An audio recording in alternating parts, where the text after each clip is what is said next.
Méditation du 14 janvier, la bannière de l'amour. La bannière qu'il déploie sur moi, c'est l'amour. Cantique des Cantiques 2, verset 4. Depuis l'Antiquité, il existe des coutumes liées aux drapeaux qui nous sont familières. Un drapeau blanc indique un appel à la miséricorde ou des intentions pacifiques. Un drapeau rouge avertit d'un danger. En cas de guerre, il indique une défiance et incite au combat. Le drapeau jaune indique la présence d'une maladie infectieuse sur un navire et la mise en quarantaine des passagers. Le drapeau noir symbolise l'absence de miséricorde pour les vaincus. Le drapeau en berne est un signe de deuil et l'abaissement du drapeau signifie le respect ou la reddition. Le drapeau de notre Père Céleste est l'amour. Aussi, comme il a demandé à voir sa gloire, Dieu est passé devant lui, qui a proclamé l'Éternel, l'Éternel, Dieu compatissant et qui fait grâce, lent à la colère, riche en bienveillance et en fidélité. Exode 34, verset 6. L'exemple de Dieu nous montre que l'amour ne doit pas être réservé à des occasions spéciales, mais qu'il doit être un témoignage constant que nous sommes ses enfants. Jésus a affirmé: à ceci, tous connaîtront que vous êtes mes disciples si vous avez de l'amour les uns pour les autres. Jean 13, verset 35.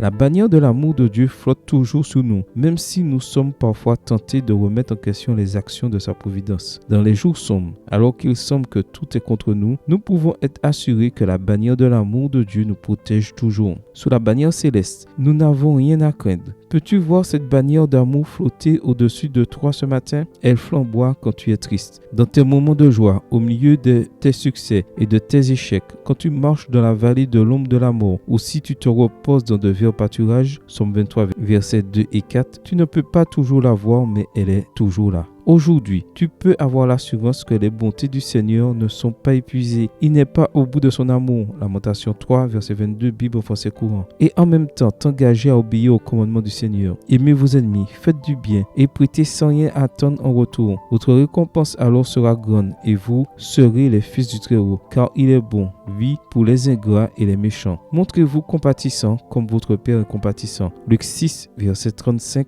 et 36, version Jérusalem. Amen. Bonne journée à toi et que le Seigneur te bénisse.